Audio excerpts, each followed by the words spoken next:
नमस्कार दर्शकों, गृहमंत्री अमित शाह के दौरे के बाद रियासत जम्मू कश्मीर जो अब यूटी बन चुकी है, क्या प्रतिक्रिया, इस पर हम चर्चा करेंगे। तरनजीत सिंह टोनी आम आदमी पार्टी से हैं। टोनी जी, आपका स्वागत है। रमेश अरोड़ा जी, वरिष्ठ नेता भारतीय जनता पार्टी से, आपका भी स्वागत है। Varinder Sonu Peoples Democratic Party से, आपका भी स्वागत है। भीड़ काफी थी, मैं खुद भी वहां पर मौजूद था। कहाँ पर? रजौरी में। अच्छा। काफी जनसभा में सैलाब, सोचा जनसैलाब बहुत ज्यादा था। लेकिन किस तरीके से इस दौरे को देखते हैं, एक तो उन्होंने ये कहा कि पहाड़ी भाषी या पहाड़ी ट्राइब के लोगों को एसटी का स्टेटस दिया गया। दूसरा उन्होंने कहा कि 3 परिवार, जिसमें आपके परिवार का भी जिक्र है, अब्दुल्ला खानदान का भी जिक्र है और गांधी खानदान भी जिक्र है, इन्होंने यहाँ की प्रोग्रेस में हर्डल क्रिएट किया है। जो भी इश्यूज जम्मू कश्मीर में बने उसके लिए ये रिस्पॉन्सिबल है। देखिए ऐसे है विनोद जी कि जब आपने कहा भीड़ ज़्यादा थी तो मैंने समझा शायद रास्ते में बाजार में रश है त्यौहार की वजह से, उसकी बात आपने की। अब आ जाते हैं रैली पे, जो आप हम माननीय होम मिनिस्टर साहब की रैली थी।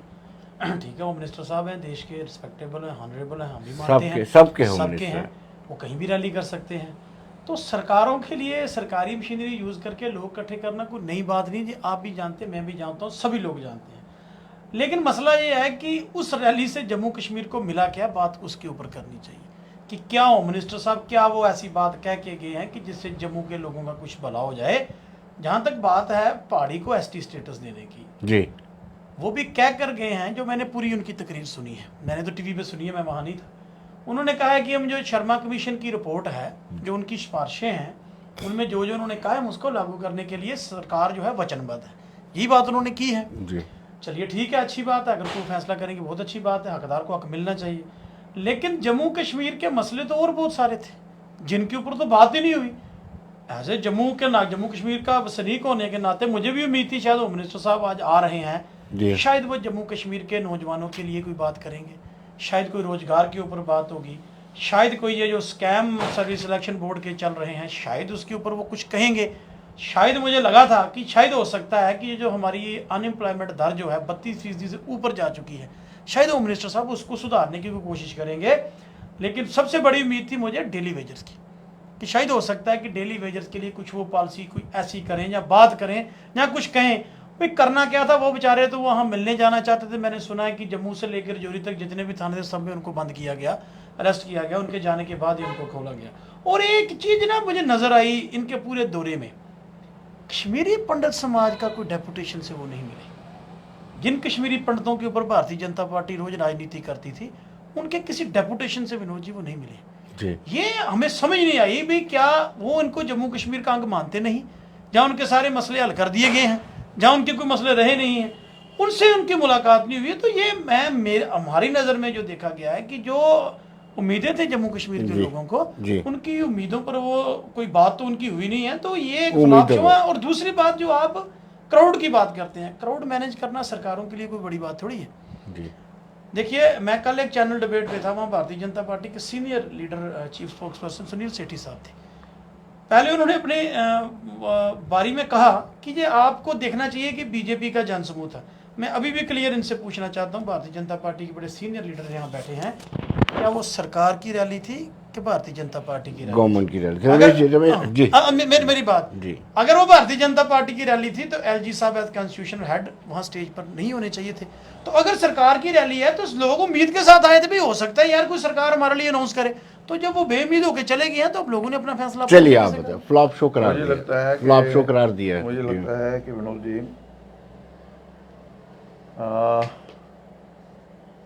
इनका तो हाल ये है कि ना इधर के रहे ना उधर के, इसलिए ये फ्लॉप शो कहें कुछ कहें, क्योंकि अपने एग्जिस्टेंस की तलाश शायद करेंगे तो उनको एग्जिस्टेंस अपनी क्वेश्चन मार्क लग रहा है कि एग्जिस्टेंस भी है कि नहीं है।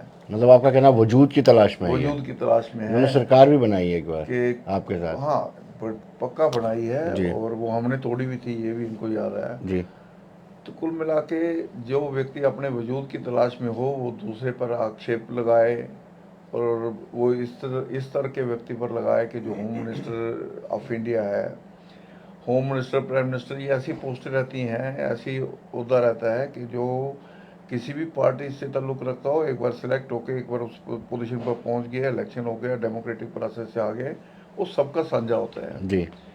इसलिए उसी साझापन को निभाते हुए उन्होंने रजौरी में रैली थी, तो इसलिए पहाड़ियों की डिमांड बड़े सालों से, लगभग ये कहें कि 3-4-5 दशक से उठ रही थी बार बार डिमांड कि भाई हमारे साथ अन्याय होता है, हमारे जी साथ अन्याय होता है, हम लोग भी पिछड़े हुए हैं और इस तरह के रिमोट एरिया के अंदर रहती हैं। जी कुल मिला के एसटी का स्टेटस पहले हम लोगों ने पहली बार रिक्वेस्ट करके, जब डिलिमिटेशन हुई तो रिप्रेजेंटेशन भी दी गई, भारतीय जनता पार्टी के नाते भी रिप्रेजेंटेशन दी गई जी जी उनको एसटी का स्टेटस। केंद्र की सहमति, केंद्र के ओपिनियन भी उसके अंदर भी लिए जाते हैं, जब वो रिपोर्ट तैयार होती है जी, सब जी। करने को डिस्कस किया जाता है। पहली बार एसटी को अपना स्टेटस मिला। अब प्रश्न ये था कि ये लोग जो है पहाड़ी लोग जो हैं उनको इग्नोर, एसटी को स्टेटस 1991 में गुजरों को एसटी स्टेटस, बकरवालों को उनको 1991 में मिल चुका था, आपने नहीं दिया। भाई ये मैं- पहाड़ियों की नहीं, पहाड़ियों की नहीं, बात नहीं, कर रहे हैं। ये कह रहे हैं ये कि पहाड़ी ST भाषा। स्टेटस हमने दिया। मैं गुजर बकरवाल को पहले मिल चुका है। सराज साहब आपने अपनी नहीं जानकारी करेक्ट कर लीजिए। जी, जी। मैं सीटों की बात कर रहा हूँ, पॉलिटिकल रिजर्वेशन, पॉलिटिकल नहीं, आप रिजर्वेशन एसटी स्टेटस की बात की ना, मैं पॉलिटिकल उसको- रिजर्वेशन की। दूसरी बात, पहाड़ी को पहली बार इस प्रकार की जो लगातार संघर्ष चल रहा था और बीच बीच में डिमांड उठती थी, हम लोग भी कहते थे सोचेंगे देखेंगे। कुल मिला के जब ये टाइम आया तो एक बहुत बड़ा तोहफा पहाड़ियों को मिला है, और उसमें उनकी जो प्रॉब्लम थी सालों की, जो कांग्रेस ने हल नहीं की, पीडीपी ने हल नहीं की, एनसी ने हल नहीं की, वो इस गवर्नर रजीम में हल हुई है, मैं मनोज सिन्हा के गवर्नर रोल में, और अमित शाह जी ने आके उनको तोहफा दिया। दूसरी बात, जहाँ तक लोगों की इन्वॉल्वमेंट की बात रही थी, तो लोग सो मोटो और अमित शाह को देखने के लिए, सुनने के लिए कुछ हमें मिले, ये अपेक्षा रहती है। तीसरी बात इन्होंने जो कही, इम्पोर्टेंट था कि पंडित नहीं आए, डेली वेजेस को हर बात दरकिनार किया। देखिए, हर बात उस लेवल की नहीं रहती। एक बार जी। देश का प्रधानमंत्री आया हो या होम मिनिस्टर आया हो, तो हम सोचें कि वो जनाब हमारे मोहल्ले के वो एम्प्लॉई हैं, उसकी वो उन्होंने प्रॉब्लम हल नहीं की। हमारे वो स्वीपर्स की भी स्ट्राइक चल रही थी, हमारे वो एनुअल स्ट्राइक पे, ये स्टेट ओरिएंटेड इशू होती है, स्टेट ही हल करती है। कोई डिस्ट्रिक्ट वाइज इशू होते हैं, कोई प्रोविंस वाइज होते हैं, कोई स्टेट वाइज होता है, फिर जाकर नेशनल इश्यूज की बात होती है। नेशन को एड्रेस करने के लिए आए थे, नेशन के यहाँ आए हुए मेजर इशू जो था उसके लिए उन्होंने अपना एक सिग्नल दिया, अपना वैसे अपनी कमिटमेंट शो की, और कहा है कि गुजर बकर वालों को नुकसान हुए बिना वो मत सोचे कि उनको कोई नुकसान होगा। ये रिजर्वेशन का पैटर्न इस प्रकार के उनको बेनिफिट पहाड़ियों को मिले। उनकी डिमांड बड़ी देर से पहाड़ियों ने रिप्रेजेंटेशन, अटल जी के समय भी डेलीगेशन दिल्ली में गया था पहाड़ियों को लेकर, भारतीय जनता पार्टी लेके भी गई थी, बाकी लोग भी गए थे। रमेश जी, अब मैं आपको थोड़ी देर के लिए रोकूंगा। जब आपको वोट की राजनीति करनी होती है तो मोहल्ले के इशू बड़े याद आते हैं। ललकार रैली में डेली वेजर्स का इशू आपने उठाया था, प्रधानमंत्री मोदी जी ने तब ललकार रैली में जब पहली रैली हुई थी उठाया था। डीडीसी के चुनाव से ठीक पहले आपने इनको एश्योर किया था कि डेली वेजेस को नहीं, रेगुलर मैं उनको डिनाई नहीं कर रहा जी, जी, मैं उनकी नहीं, आप कह रहे हैं कि बड़े लोग नहीं, मैं इश्यूज की जेन्युइननेस डिनाई नहीं कर रहा, इशू की जेन्युइननेस मैं डिनाई नहीं कर रहा। मैं ये भी नहीं कह रहा कि इशू गलत है। मैं ये बोलता हूँ कि कहाँ किस प्लेटफॉर्म पे हर एक इशू आएगा।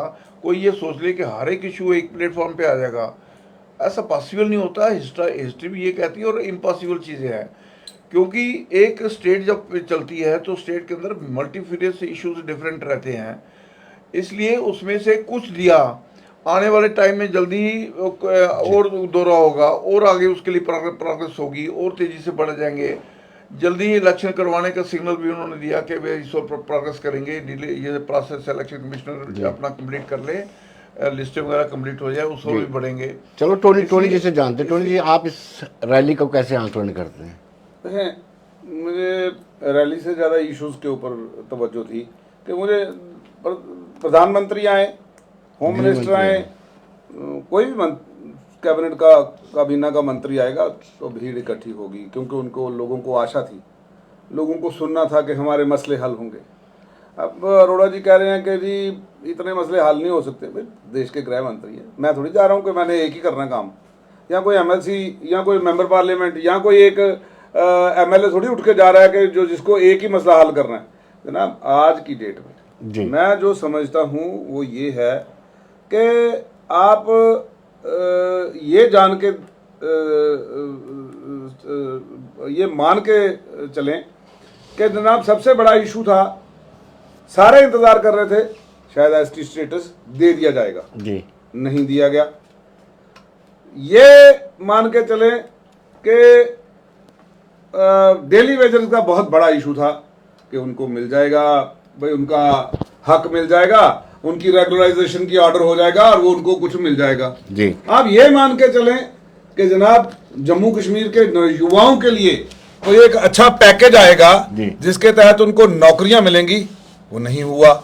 आप ये मान के चलें कि मेरी जो तवक्कुआत थी अपने होम मिनिस्टर से, मेरी तवक्कुआत है, चाहे मैं उस पार्टी या उस आइडियोलॉजी को सब्सक्राइब करता हूं या नहीं करता हूं, लेकिन मेरी एक तवक्कुआत जाग जाती है, मेरा एक उम्मीद जाग जाती है कि हिंदुस्तान के होम मिनिस्टर आए हैं कि यहाँ की स्टेटहुड रिस्टोर कर दी जाएगी। जी, भाई उन्होंने कहा था हालात नॉर्मल होंगे हम ये दे देंगे, पंचायत के इलेक्शन हो गए, डीडीसी के, बीडीसी के हो गए, डीडीसी के हो गए, अब और कितना हालात नॉर्मल करने हैं, अब इलेक्शन होने जा रहे हैं, आप स्टेटहुड क्यों नहीं अनाउंस कर रहे? ये तवक्को थी। और फिर एज राइटली सेड कि भीड़ इकट्ठी करना, आपने देखा ना जनाब, प्रधानमंत्री की रैली थी जनाब, आंगनवाड़ी वर्कर से लेके वो आशा वर्कर से लेके आंगनवाड़ी वर्कर और जो मुलाजिम था, अगर वहां पे लोग क्लेम करते हैं कि 80,000 90,000 लोग थे तो 70,000 जनाब मुलाजिम थे, 70,000 मुलाजिम थे जनाब, शायद रियासत भर से इकट्ठे करे। और ये एक ऐसा सच है जिसको कोई डिनाई नहीं कर सकता जनाब। और लोग खुद कह रहे थे मुसीबत पड़ गई है जनाब, बाकी भी पार्टियां होती थी, कभी इतना नहीं हमको हाजिरी देनी पड़ती थी जितनी आप देनी पड़ी। सो ये भीड़ इकट्ठी करना इज ए डिफरेंट क्वेश्चन। हमेरी तवक्कुआत ये है कि मेरा देश का जो है होम मिनिस्टर है, मेरी स्टेट सर का ताज जिसको हिंदुस्तान को कहा जाता था, जम्मू कश्मीर की रियासत की स्टेटहुड वापस की जाती। यहाँ के लोगों का मसला था जनाब डेली वेजर्स का, यहाँ का वो बॉर्डर बटालियंस का मसला था, उनका था मसला, कितने मसले थे जनाब। अब हम इसको बोलेंगे कि प्रधानमंत्री वो आएंगे एक दौरे में एक काम करेंगे, ये तो हो नहीं हो सकता। आप अगर इतनी, आप मुझे बताएं, फिर तो सिर्फ उद्घाटन करने आए थे वो जी, जो शिलाना जो स्कीमें थी उनको इकट्ठा करके उद्घाटन कर दिया गया। जो उद्घाटन जो है लेफ्टिनेंट गवर्नर साहब भी कर सकते थे, लेकिन हमें कोई ये नहीं है, हम उसको किंतु परंतु नहीं कर रहे हैं। होम मिनिस्टर ने किया और अच्छी बात है, लेकिन उसके अलावा कुछ नहीं हुआ। चलिए रमेश जी से बाकी सिर्फ जनाब जो आपके पास जो होता है, जनाब रमेश जी से जो एकदम से जो है ना बोलो। लारे जी। जो है ना जुमले, तो जनाब ऐसे तो 2 करोड़ जो आश्वासन है 2 करोड़ नौकरियों का भी था, आश्वासन तो जनाब हमारे को 15 लाख का भी था, आश्वासन तो जो है जनाब ये जो है ब्लैक मनी, काला धन वापस लाएंगे उसका भी था, लेकिन वो आश्वासन रमेश जी एक संगीन आरोप लगाया कि आप सरकारी अमले को जुटाते और सरकारी मुलाजिम कहते हैं कि पहली ऐसी पार्टी की हुकूमत आई है। ये मैं नहीं लगा रहा आरोप, ये टोनी जी लगा रहे हैं। सच है ना जनाब, कोई झूठ है? ये साबित किया लोगों ने आई कार्ड दिखाए। ये एलिगेशन जो है लगाने का टोनी जी को अधिकार है, एलिगेशन कुछ भी लगाएं, लेकिन सच्चाई इससे दूर है। और उसके रिजल्ट जो है 25 सीटें देकर भी लोगों ने बता दिया था। और आने वाले टाइम में इनका एप्रीहेंशन जो है कि इनके हाथ से अब सब कुछ निकल रहा है, तभी टोनी जी को आम आदमी पार्टी का सहारा लेना, आपका सहारा लेना पड़ रहा है। इसलिए एलिगेशन लगाने का इनका हक है। लेकिन एक बात सुनाऊंगा, अभी मैं खुद बाई रोड श्रीनगर गया था। जो सफ़र श्रीनगर में किसी समय बचपन में हम जाया करते थे 12 से 14 घंटे के बीच में कवर होता था। जगह जगह पे टनल का बनना, जगह जगह पे टनल अंडर प्रोग्रेस भी जो नहीं बन रही हैं, रोड की वाइडनिंग का है। इतनी तेज़ी से सिस्टम हो रहा है कि मुझे लगता है कि 1 साल बाद जम्मू के लोग, वहाँ के लोग लगभग 4.5-5 घंटे में, 4 घंटे में, 5-5.5 घंटे में तो अभी भी जाना शुरू हो गए। अगर वो रोड ब्लॉक ही नहीं होता, कुछ नहीं होता, तो अभी एवरेज आदमी जो है वो 6 घंटे में श्रीनगर पहुँच जाता है। मेरा ये मानना है ये डेवलपमेंट के साइंस हैं, एक बात।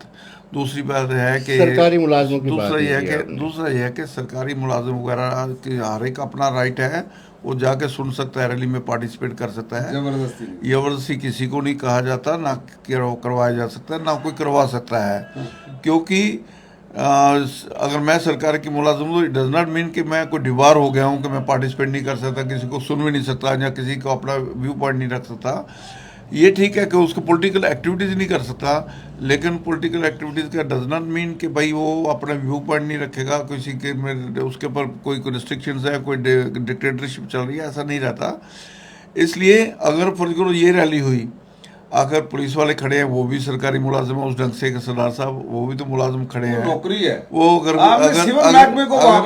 अगर बाकी लोग आए हैं, इसलिए ये बात तो वेग सी बात है। क्योंकि अब ये हुआ है कि टोनी जी पहले तो एक हिम्मत करके कुछ कर लेते थे, अब उनको लगा कि वो हिम्मत भी टूट रही है, उम्र भी बदल रही है, तो इनको लगा कि अब कुछ सहारा चाहिए।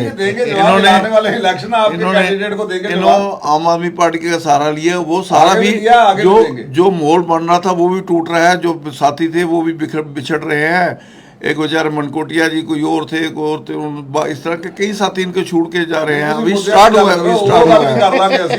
इसलिए सरदार साहब मेरा ये कहना है कि जहाँ तक आप कह रहे हैं कि उम्मीदें रहती हैं बहुत, इस देश के अंदर पहली बार 370 जाने की हिम्मत ख़त्म करने की कमिटमेंट जो शुरू से थी 1947 से भारतीय जनता पार्टी की, धीरे धीरे पहले जनसंघ बड़ा, अलग अलग वो स्टेजेस क्रॉस करता हुआ भारतीय जनता पार्टी तक पहुंचे। एक कमिटमेंट रही शुरू से, उस कमिटमेंट को पूरा किया। कोर्ट में एक्सपीडिट करके राम जन्मभूमि की भी इशू था, वो हल हुआ। यहाँ पर 370 के बाद नॉर्मलसी पत्थर वगैरह रोज चलते थे, उसको खत्म रोकने की कोशिश होनी चाहिए, उसको क्या है। मिलिटेंसी में इन्वॉल्व लोग, रोज किलिंग हो रही है, तो उनको एलिमिनेशन हो रही है उसकी कंट्रोल में। ये बात भी ठीक है कि अब आप कहेंगे कि ठीक है आप तो कोई ये बात कह रहे हो तो डीजी मारा गया है। भाई इंसिडेंट जब बड़ी लड़ाई चल रही होती है तो बीच में फेजेस आती हैं, बीच में अप्स एंड डाउन्स आते हैं, सरकार को भी फेस करना पड़ता है, लोगों को भी फेस करना पड़ता है। इसलिए मेरा ये मानना है कि नॉर्मलसी की ओर, डेवलपमेंट की ओर, प्रोग्रेस की ओर जम्मू कश्मीर आगे बढ़ना शुरू हुआ है इंटरनेशनल लेवल पे।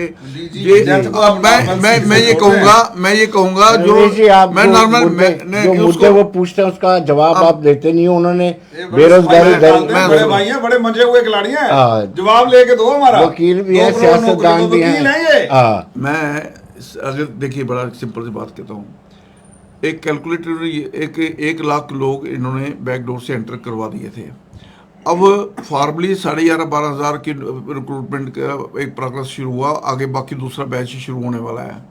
मेरा ये कहना था, लेकिन करप्शन फ्री और जहाँ डिस्टर्बेंस आई, जहाँ लगा गलत है उनके खिलाफ, माइनिंग माफिया नहीं होता, उनके खिलाफ माफिया नहीं होता, कॉन्ट्रैक्टर माफिया नहीं होता, आप बोल लीजिए, करप्शन फ्री ना बोले फिर गलत आप बोल लीजिए।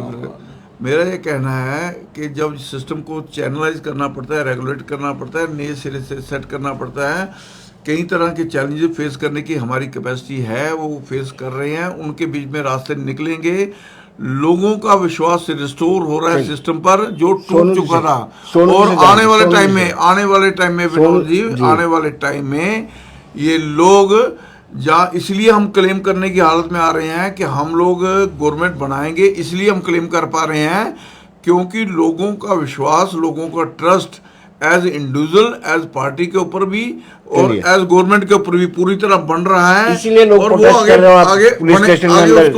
आगे के इलेक्शन में कल अगर इतना चलो सुनिए, आप मुझे ये बताइए कि इन्होंने ये संगीन आरोप लगाया था गृह मंत्री अमित शाह ने जरूर में कि महबूबा खानदान, मुफ्ती खानदान भी इसके लिए रिस्पॉन्सिबल है जो जम्मू कश्मीर के हालात बने।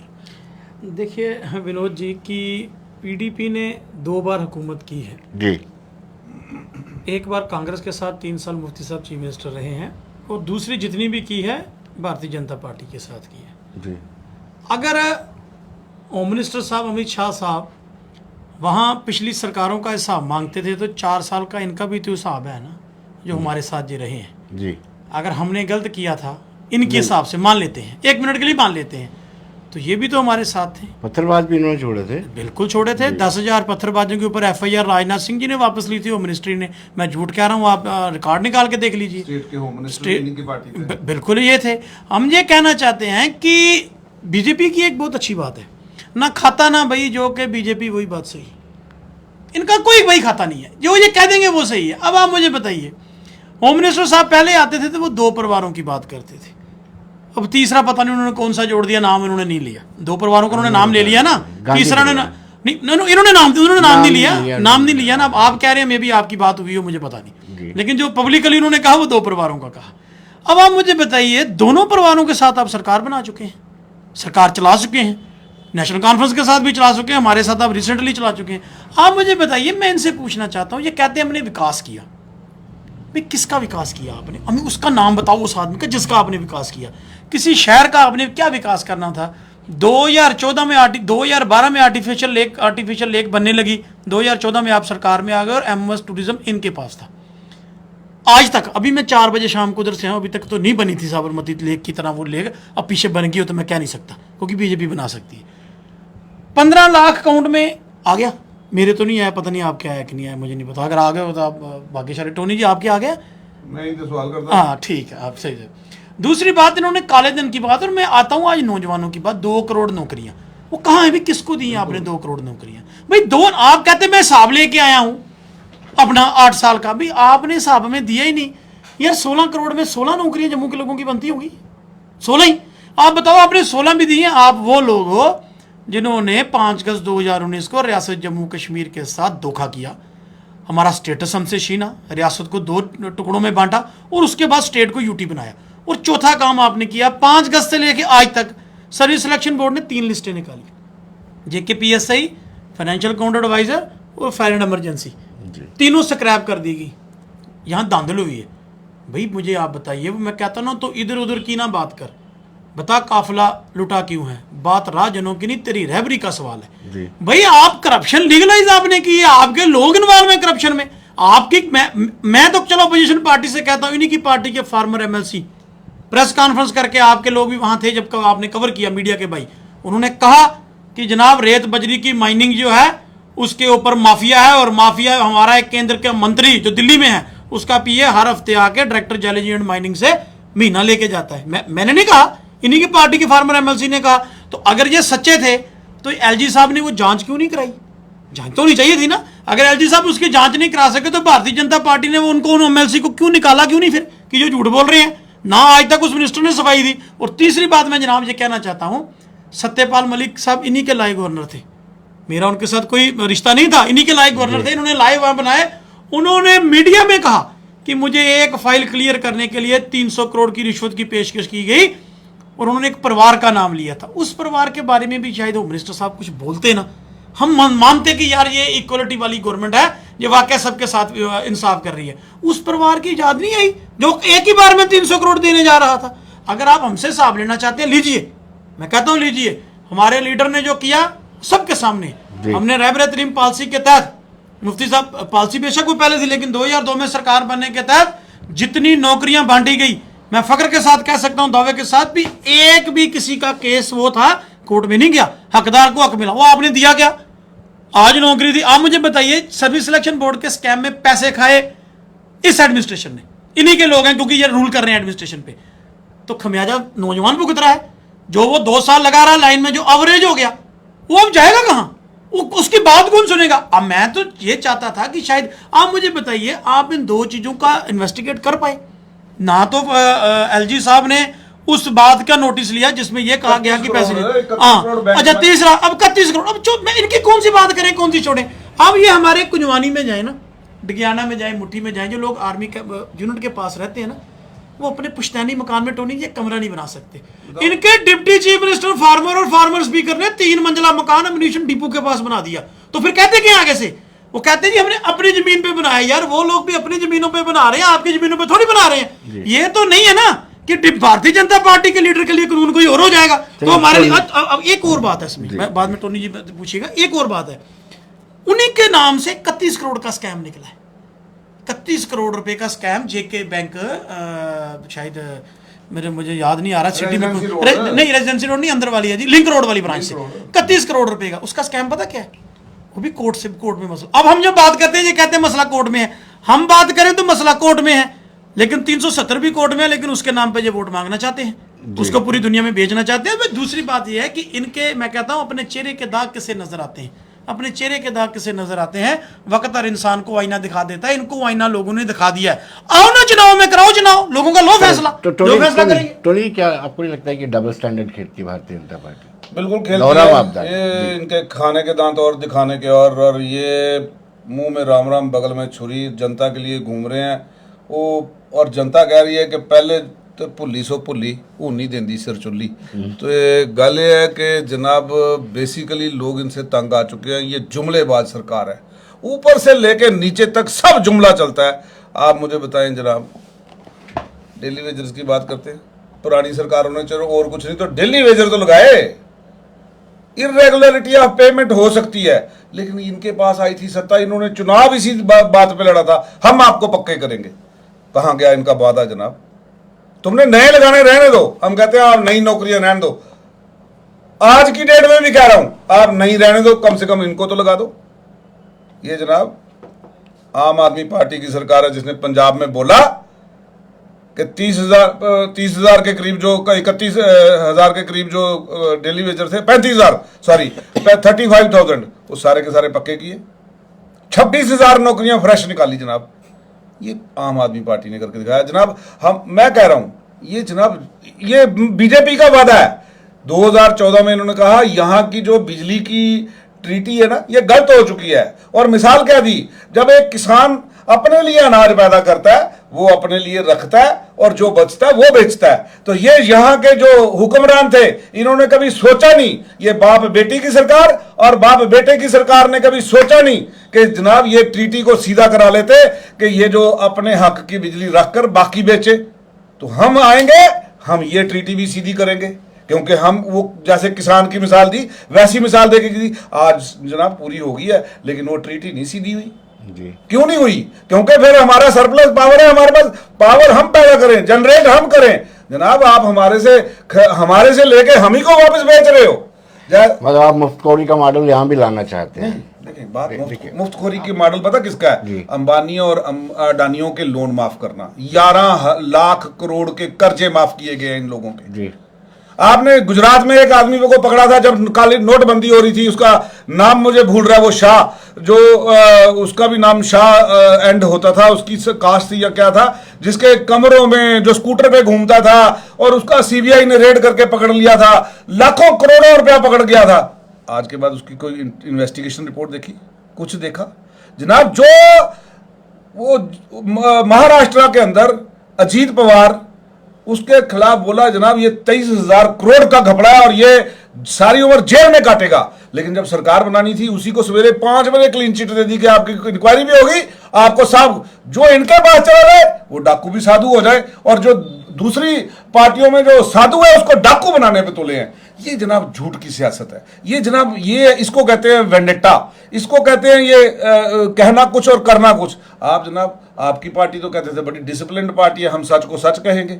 जनाब ये इनकी बातें, हमारी बात कहानी, इनके आंसू आंसू, हमारे आंसू पानी, ये है इनके असलियत। और ये लोगों का दुख दर्द आज नहीं देख रहे हैं। आज जनाब ट्रैक्टर ट्राली वाला अंदर कर रहे हैं, रोज पुलिस पकड़ती है, ट्रैक्टर ट्राली अंदर कर रही है। कौन सा जुर्म में कर रही है? किसान के पास उसकी जमीन बढ़ते बढ़ते जनाब छोटी हो चुकी है, उसकी आगे बांटने की ताकत नहीं रही, उसने ट्रैक्टर डाला, आज उसकी किस्तें निकालने के लिए उसका बेटा जो है वो रेत की ट्राली का फेरा लगाना चाहता है। तो जनाब आज पुलिस वहां पे रोके खड़ी है। क्यों नहीं बोलते लेफ्टिनेंट गवर्नर की सरकार? क्यों बाहर के जो गति वाला जो यूपी से आया है उसको सब कुछ माफ है, वो जहां से मर्जी मिट्टी उठाए, जहां से मर्जी, और 12-12 फीट नीचे भी चला गया है जो बैंड है, लेकिन उसको कोई नहीं रोक रहा। लेकिन एक गरीब किसान की ट्रैक्टर ट्राली रोज थानों के अंदर है और रोज थानेदार रोक रहे हैं, और मोटा पैसा जो है वो बेचारे भुगतान करते हैं। जब चलान होता है 70-70 हजार रुपया उनके एक ट्रैक्टर का चलान हो रहा है। तो क्या जनाब बीजेपी की आंख यहां नहीं खुलती? किसने मांगी थी बीजेपी से 60 दुकानें और खोल दो जम्मू के अंदर शराब के? इस कल अमित शाह जी ने कहा परसों ये मंदिरों का शहर है। मेरे दिल में आता रह गया जनाब, कन्वर्ट कर दिया इसको ठेकों, शराब के ठेकों के शहर में। किसने मांगा था कि भाई आप 60 दुकानें और खोल दे? आप तो बोलते थे नशा मुक्त समाज बनाएंगे, ऐसे बनेगा 60 दुकानें और खोल के? कल को ये बोलेंगे, अब इनको सवाल किया किसी के इनके लीडर को, तो वो कहते जी जनरेशन ऑफ रिसोर्सेज में आता है कि पैसा भी तो सरकार ने कमाना है। फिर तो चिट्टे की दुकानें भी ये खुलवा देंगे, फिर तो ऐसे नशा खोल के बेच के तो कर रहे हैं। ये चीजें हैं जनाब, हमें नौकरियां चाहिए, हमारे बच्चे पढ़े लिखे हैं इस वक्त रियासत के अंदर। बार बार ये एलिगेशन लगता है माइनिंग माफिया, मेरे पे लिकर माफिया। मेरे पे टोनी जी नहीं नहीं, क्या आप allegation भाई हो लगाएंगे? हमारे बड़े, लेकिन आप देखिए, पार्टी के प्रवक्ता हैं, आपकी ऐसा- पार्टी की ऐसा- तरफ से ऐसा कह रहे हैं। ऐसा है कि एक लाइन में मैं बोलता हूँ, बर्बाद तो तुझको होना ही था। इन साथियों का जो दाएं बाएं मेरे बैठे हैं, आपको नहीं कह रहा, बर्बाद तो तुझको होना ही था। बहरहाल नाज कर नाज के उसने तुझे बर्बाद किया। इस बात का गम नहीं कि तूने बर्बाद किया, मगर इस बात का गम है कि बहुत देर में बर्बाद किया। जी। तो ये ये लोग तुसी बर्बाद 70 हो साल चुके, ने जनाब। बर्बाद हुए, बर्बाद 2014 कर में बाद ही चुके बर्बाद हुए हैं, इस असी समाज पहला ठीक इस सी। समाज के अंदर जो भी बर्बादी लाई। ये देखिए, मेरे मित्र हैं, भाई हैं टोनी जी, ये जस्टिफाई क्या करना शुरू हो गए कि वो हम कम से कम 1 लाख लोगों को लगाया तो सही। अरे भाई, किसी का जस्टिफाइड जो पढ़ा लिखा है, जिसने सारी जिंदगी लगा दी, उसका हक मार के आप किसी दो ना इंसाफ जनाब को, उसको। एक मिनट बात मुझे करना, उसका हक मार के मेरिट वाले को पीछे छोड़ के किसी के को उठा के, क्योंकि वो मेरे चाचे का बेटा है, ताए का बेटा है, या मेरा कोई रिश्तेदार है, उसको लगा दिया। ये क्या लगाना, पोस्टिंग, इसको एम्प्लॉयमेंट देना जस्टिफिकेशन है गलती सही, लेकिन आप ठीक इन्हें करो। गलत सही है, गलत सही है। मेरा ये कहना तो मानिए आप लोग के गलत हो होता गया है, गलत जी, अब आप ठीक तो करो। इसलिए करो जब सरकार जनाब, ठीक है, आने करो। दी है, 100% उनको करें, 100% ठीक करेंगे। इसलिए हम कह रहे हैं कि सरकार एक्सक्लूसिव बीजेपी की आएगी, वो नहीं आएगी, और वो आगे चली आएगी जनाब। सुने पूरा लग यकीन देगा रखिए, तुमको, एक्सक्लूसिव चुनाव में। बीजेपी की आएगी। और जो मैंने मैसेज कहा है कि जो अमित शाह जी के आने के बाद जो मैसेज दिया गया है चुनाव के लिए कि ये इलेक्टोरल प्रोसेस नवंबर तक ये कंप्लीट होगा, उसके बाद बाकी प्रोसेस जो इलेक्शन कमीशन ऑफ इंडिया ने अल्टीमेट तय तो उसने करना है। इलेक्टोरल बॉडी तो वो है, कॉन्स्टिट्यूशन बॉडी वो है, उसी ने तय करना है। इसलिए किसी पार्टी ने तय नहीं करना। आप मुझे मत, मेरी पार्टी को मत कहिए, अपने आप को मत कहिए, ये तो प्रोसेस से तय होना है। इंडिपेंडेंट बॉडी है, ऑटोनोमस बॉडी है। टोनी साहब, आप तो पढ़े लिखे हैं, आप तो सारा कुछ ठीक है, जानते कभी हैं, ठीक, लेकिन आज नहीं। और वो कभी भी नहीं रही है। वो डिसाइड करेगी। हाँ, एक बात जरूर कहूँगा, इस प्रदेश को इस स्टेज पर कि दुनिया के अंदर चैलेंजेस को निकालते हुए, चीन के साथ आंख से आंख मिला के बात करके, इसमें पाकिस्तान की के जनाब, करके, आपने सारे पाकिस्तान से टकरा नाम। सामने मुकाबला करके इंटरनेशनल लेवल पर अब ये एस्टेब्लिश कर लिया कि ये 370 पे जहाँ जो बातें बार बार उठती है इंटरनेशनल लेवल पे, जो नेहरू साहब ने प्रस्ताव, नेहरू जो आप चले गए हमारे लिए प्रॉब्लम खड़ी करके प्रस्ताव भेज के और वहाँ लिख के, वो सारी बातों को सेटल करने का दम सिर्फ बीजेपी में था। बीजेपी ने करके दिखाया है। आने वाले टाइम में लोगों को जितना मर्जी ये भाषण दे ले, सिंसियरिटी और सीरियसनेस के साथ जो बीजेपी ही डिलीवर कर पाएगी, ये लोग जानते हैं। इस कारण केंद्र में भी सरकार रिपीट होगी, इस स्टेट में भी रिपीट होगी। इनके कहने से कि इनकी ये गलती है, हमने कर ली, ठीक, अब इसको ठीक कर लो, उसको ठीक कर लो, डेफिनेटली करेंगे। हम ये नहीं कहेंगे कि हम रिस्पॉन्सिबिलिटी से भागेंगे, लेकिन इस स्टेट के अंदर एक नया दौर, नया युग, नया अध्याय हर एंगल में शुरू हुआ है। अगर कहीं छोटी सी गलती पकड़ गई तो उसका समय स्लैश कर दिया गया, ये रोक दो भाई, ये गलत हुआ है, कोई इसके ये आपकी मशीनरी है, आपकी इसलिए एडमिनिस्ट्रेशन उनके है, खिलाफ लोग पैसा खाते हैं। जो भी पकड़ा जा रहा है उसको उसके खिलाफ रमेश जी, वो प्रोसीडिंग शुरू भी हुई है। आपकी सरकार की ने पकड़ा, वो प्रोसीडिंग शुरू हुआ है। एस्पिरेंट थे जिन्होंने सारा इन्वेस्टिगेशन की है। वो- आपको तो वो- मजबूरी वो में जनाब, सीबीआई को जो भेजना जो पड़ा। लोग जी, अपीयर हुए थे एग्जाम में, जी, उन्होंने उन्होंने तहकीकात की की थी। इनकी सरकार तो पर्दापोशी कर रही थी। यही डिलीवर कर पाएंगे कह रहे हैं।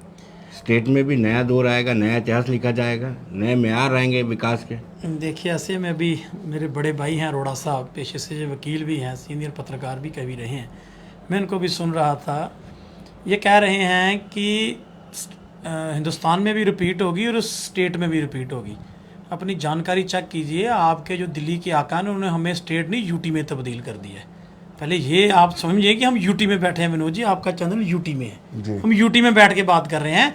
यही तो बात है जो हम आपको कहना चाहते हैं। आप समझना, आपका भी दिल कहता है स्टेट होनी चाहिए, आपका भी दिल कहता है अंदर से। हमारी commitment आप है, नहीं सुनिए, पार्लियामेंट के अंदर commitment आप भी है, चाहते हैं, repeat होगी। आपके 90% लोग ये चाहते हैं जो 5 अगस्त 2019 को वो नहीं होना चाहिए। चाहिए। सुनिए, यही प्रॉब्लम है। इलेक्शन में ये नहीं हाँ, जीते नहीं, तो हाँ। फिर हम अब आप ऐसे ही रूल अब चलाएंगे। इन्होंने की बात कि हमने 1 लाख लोग की बात की, जो टोनी जी ने कहा भी उन्होंने चलो 1 लाख लगाए हैं। भाई डेली वेजर तो किसी मेरिट पे तो नहीं लगे हैं ना जी, ये तो डेली वेजर लगे हैं बेचारे। अपनी उस वक्त जरूरत के अनुसार लगे भी। उन्होंने तो 1 लाख लोगों को सलाह डेली वेजर कोई लोग नहीं लगे हुए, वो आपने भी कहा ना कि आपने अपने रिश्तेदारों को लगा दिया, वो नीड बेस पे लगे हुए हैं। ये सारे नीड बेस नहीं है, हो गए होते, मैं कहता हूँ वो आपके सारे नहीं है नीड बेस। चलिए मैं आप ही की सारी बातें मान लेता हूँ। पहले आप लोगों से कहते थे कि जो डेली वेजर की समस्या 370 की वजह से हल नहीं हो पा रही और कश्मीरी हुक्मरान ये नहीं करने देते, कहते थे ना आप। अब तो 3 साल से ना 370 है ना कश्मीरी ना कश्मीरी हुक्मरान है। अब तो 3 साल आप सीधा गवर्न कर रहे हैं, आप कर दीजिए ना पक्का। आपके हाथ किसने पकड़े हैं? दूसरी बात इन्होंने की, हम आंखों से आंखें दिखाकर बात कर रहे हैं। भाई चाइना में मैं तो झूठ कह सकता हूँ, कितने किलोमीटर तक अंदर चाइना हमारे देश में आ चुका है, ये मुझे कहने की जरूरत नहीं है, हम आप भी जानते हैं, सब लोग जानते हैं।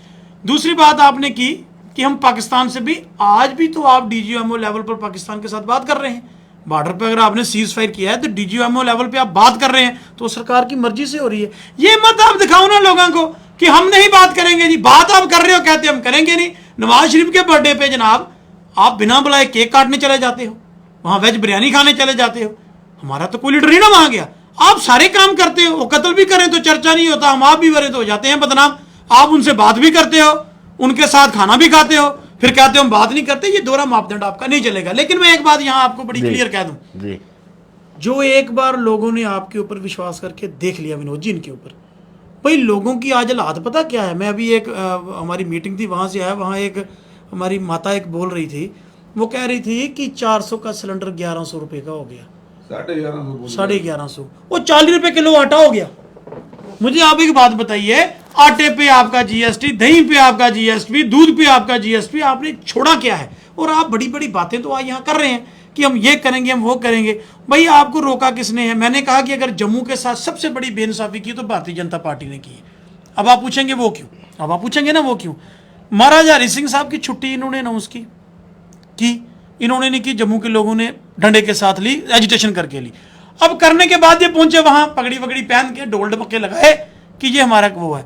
भाई अगर आप महाराजा साहब को शहीद श्रद्धांजलि देना चाहते हो, उनकी सोच का आपने कत्ल किया है। आपने उनकी सोच को, उनकी रियासत को 2 हिस्सों में आपने बांटा है। जो हमें स्पेशल स्टेटस हक लेके दिए थे वो आपने शहीदी दिवस बनाते रहे हो। नहीं 13 जुलाई सुनिए मुझे भी याद है। मेरी बात सुनिए, वो तो कश्मीर के लोग आज भी बनाते हैं जी। तो उसमें क्या कर सकते हैं? मुझे बताइए कि वो तो आज भी बनाते हैं ना वहां पर लोग। हम ये कहना चाहते हैं कि अगर आप कहते थे कि हम जम्मू के लोगों के साथ इंसाफ करेंगे, तो डेली वेजर के साथ इंसाफ हो गया, नौजवान के साथ इंसाफ हो गया। सबसे बड़ी बात जनाब, जम्मू के टूरिज्म के लिए इन्होंने क्या किया 4 साल, जब इनकी लीडर थी वो एमओएस टूरिज्म थी। एक सनासर हमारा पिकनिक स्पॉट है जी, उसकी अप्रोच रोड नहीं है बना पाए। जजर कोटली पिकनिक स्पॉट इन्होंने खत्म कर दिया। साबरमती की तर्ज पर ये यहाँ किश्तियां चला रहे थे, सब कुछ कर रहे थे, वो में नजर नहीं आया। और बात अब आ गई जम्मू कश्मीर, जम्मू के डेवलपमेंट की। अब मुझे बताइए, एक बारिश हुई थी पिछले दिनों, इन्हीं की पार्टी के मेयर थे, वो कह रहे थे कि 2031 में जम्मू में बर्फबारी होगी। बर्फबारी का मुझे पता नहीं है। एक बारिश हुई जम्मू की, पानी लोगों के घर में चला गया, जो घर में था वो भाग के ले गया। वो आप मुझे बताओ, आप मंगेरी लाल के सीन सपने में दिखाना चाहते चलिए हो? टोनी जी से जानना चाहते हैं। टोनी, जिस तरीके से भाजपा, इन्होंने कहा कि अगली बार केंद्र में भी और जम्मू कश्मीर में भी बीजेपी की सरकार आएगी, उन्होंने कहा कि सिंसियरली बीजेपी ही डिलीवर कर सकती है। देखिए जनाब, एक शेर कहूँगा, कहते जिनके जहनों में रहा करती है परवाज की धुन, उन परिंदों को नशेमन अच्छा नहीं लगता जी। तुम जो दुश्मन हो पब्लिक के तो खुल के वार करो, यूं राम के भेष में रावण अच्छा नहीं लगता। ये जनता को मार, महंगाई की मार बर्दाश्त नहीं होती। और दूसरी बात, जम्मू कश्मीर में आप मुझे बता सकते हैं, आप ही के माध्यम से हमने सुना कि हज़ारों की तादाद में स्कूल बंद कर दिए, हुए कि नहीं हुए कि नहीं हुए? ये रिपोर्टिंग आप लोगों की है, हुए जनाब। हमने स्कूल खोलने की बात की, इन्होंने शराब के ठेके खोल दिए। अब मुझे बताएं कि जनाब स्कूल में बच्चा पढ़ के अपनी गरीबी दूर करेगा या शराब के ठेकों के बाहर जाके गरीबी दूर करेगा? कहाँ? स्कूल बंद इनके मिनिस्टर ने किए। मैं कह रहा हूँ नहीं, जब अभी भी हुए हैं, इस सरकार में भी हुए हैं, इनकी सरकार में भी हुए हैं, बीजेपी की सरकार में भी हुए हैं, इनकी भी हुए हैं, लेकिन हुए हैं, अभी भी हो रहे हैं। मैं समझता हूँ जनाब, सच कहना इबादत है, मगर लेकिन सच कोई कह नहीं रहा। ਉਹ ਕਹਿੰਦਾ ਸੱਚ ਆਖਾਂ ਤੇ ਭਜਦੀਆਂ ਖਾਖਾਂ मैं डरती सच ना आखां सच आखां ते भांबड़ मचदा झूठ आखां ते तां कुछ बचदा ये कुछ बचाने के चक्कर में है बाकी सच दुनिया जानती है जनाब मुझे बताएं ये 25 MLA थे आज जितनी मजबूत सरकार दिल्ली के अंदर बैठी है शायद इतिहास में दोबारा इनकी इतनी मजबूत सरकार दोबारा कभी जिंदगी में ख्वाब में ना बने लेकिन जनाब ये 25 इकट्ठे होके जाते और कहते कि जनाब हमारा सबका ये मुद्दा है कि ये काम करो मैं नहीं समझता कि दिल्ली की सरकार में से कहीं कोई इनको इनकार करता लेकिन कोई अपनी अपनी कोठी बना रहा था कोई कहीं पेट्रोल पंप लगा रहा था कोई नाजायज कब्जे कर रहा था कोई कहीं का किसी का नाम निकल रहा था कोई इधर जाके कर रहा था वो कहता मेरे घर के आगे गुजर रहे हैं इनको उठाओ कोई किसी ये अपने अपने कामों में लगे हुए थे जनाब ये अपनी ट्रांसफर इंडस्ट्री चलाई इन्होंने जनाब बाकी जम्मू का बेड़ा गर्क कर दिया जनाब जम्मू की बैंक की लिस्ट निकली सबसे ज्यादा बच्चे आए जम्मू में ये कैंसिल करवा दी जनाब आप मुझे बताएं जम्मू के साथ कौन सा इंसाफ किया जनाब यहाँ जम्मू को आज तक जो कश्मीरी हुक्मरानों ने नहीं किया वो इन्होंने किया जनाब हमारे साथ टोनी जी समय का जवाब इनसे ले लेते हैं कि जम्मू के साथ इनसे ले जनाब, इन्हीं ने देना। सुतेला व्यवहार खत्म नहीं हुआ बेदस्तूर जारी है मेरा इतना ही कहूँगा कि इंतज़ार करिए कारण ये है चीज़ें डेमोक्रेसी में लोकतंत्र के अंदर चीज़ें खुल के सामने आएंगी लोगों को वोट का हक है लोगों को सरकार चुनने और बदलने का हक है जम्मू कश्मीर केवल मात्र कुछ बातों के बात कह के या 100 का डेलीगेशन लगा के और अपनी रिस्पॉन्सिबिलिटी शेयर करके ये लोग सोचें कि हम लोग अपनी रिस्पॉन्सिबिलिटी से बच जाएंगे ये ना हेल्दी अपोजिशन दे पा रहे हैं ना हेल्दी ढंग से बात रख पा रहे हैं और अपनी गलतियों को छुपाने के लिए जो 70 साल इन्होंने की सरकार जो 70 साल इन्होंने जो की उसका हिसाब 2-3 सालों में हमसे मांगना चाहते हैं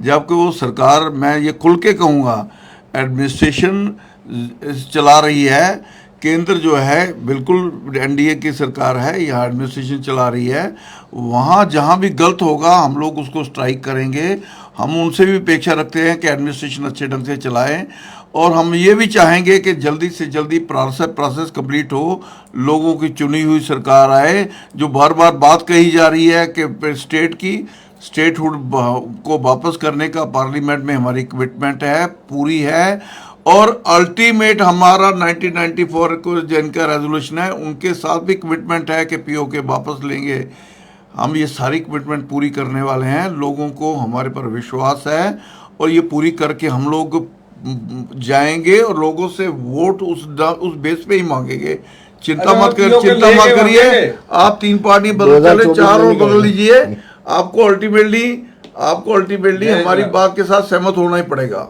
चलिए जबरदस्ती थोड़ी हाँ भाई 1 मिनट में देखिए ऐसे है कि अभी अरोड़ा साहब कह रहे थे मैं सुन रहा था इनको कि लोगों की चुनी हुई सरकार है लोग इनको अपोजिशन नहीं करनी आती भाई चुनी लोग तो सरकार चुनते हैं आपके खिलाफ आप वो रहने नहीं देते एजेंसियां लगा के वो शिवसेना के साथ आपने अलायंस किया उनके एमएलए उठा के गुजरात ले गए गुजरात से आप वहाँ ले गए असम में ले गए वहाँ नहीं एक शिंदे साहब की तो आपने सरकार बना दी दिल्ली में इनके पीछे पड़े थे तोड़ाने के लिए अब ऑपरेशन लोटस वहाँ चला पंजाब में आम आदमी पार्टी के चीफ मिनिस्टर को सेशन बुलाना पड़ा भी नहीं भी ऐसी बात नहीं भाई आप मुझे बताइए आप लोकतंत्र की बात करते हो आपने जम्मू कश्मीर में 4 साल से लोकतंत्र बंद किया है आपने लोगों से वोट का हक छीना आप तो अंग्रेजों को भी मात देंगे जितनी कुर्बानियां ले करके हमारे बुजुर्गों ने हमें वोट का हक दिया यही तो हमारे पास एक हक था ना कि हम अपनी सरकार चुनते थे अगर हम आपके खिलाफ चुनते हैं आपके खिलाफ फैसला देते हैं तो आप सरकार का पैसा यूज करके सरकारी जहाजों में एमएलए डुम्बर बनाते हो तो उनको ले जाते हो आप मुझे हक नहीं दिया इतने सालों में आपने तो वो वोट वाली पर्ची का हक ही ले लिया पीओके वालों के हक नहीं दिया ये फिर आप यहाँ झूठ बोल रहे हो मैं पीओके का रिफ्यूजी हूँ मुझे पूरे हक थे मुझे पूरे हक थे यही तो बात है ना इनको पता नहीं ना स्क्रिप्ट नहीं लिखनी आती आप पीओके की बात करते हैं मैं पीओके का रिफ्यूजी हूँ मेरे दादा पीओके से आए थे मुझे पूरे हक थे मेरे दादे को भी हक थे मेरे पिता को भी हक थे मुझे वेस्ट पाकिस्तान तो फिर ये वेस्ट कहे ना दूसरी तीसरी बात ये है कि इनको पता नहीं होता ना क्या क्या कहना है तीसरी बात यहाँ मैं एक ही बात कहना चाहता हूँ आपसे कि शिकवा नहीं तेरी बेवफाई का हरगिज शिकवा नहीं तेरी बेवफाई का हरगिज गिला तो तब हो अगर तूने किसी के साथ निभाई हो भाई आपने निभाई किसके साथ शिवसेना को आपने खत्म किया अकाली दल को आपने किया हमारे साथ आप सरकार में आए चलिए ठीक है पूरी एजेंसियां आपने लगा के कोशिश कर ली भी कुछ तो बात है ना मस्ती मिटती नहीं हमारी सदियों रहा है दुश्मन दोरे जवां हमारा। ये तो पूरी कोशिश करके देख चुके, चलिए। नहीं मिटती हस्ती हमारी, चलिए, लोग हमारे साथ हैं। सोनू जी बहुत बहुत शुक्रिया आपका, धन्यवाद। टोनी जी आपका भी बहुत बहुत शुक्रिया, रमेश जी आपका भी बहुत धन्यवाद। शुक्रिया। धन्यवाद।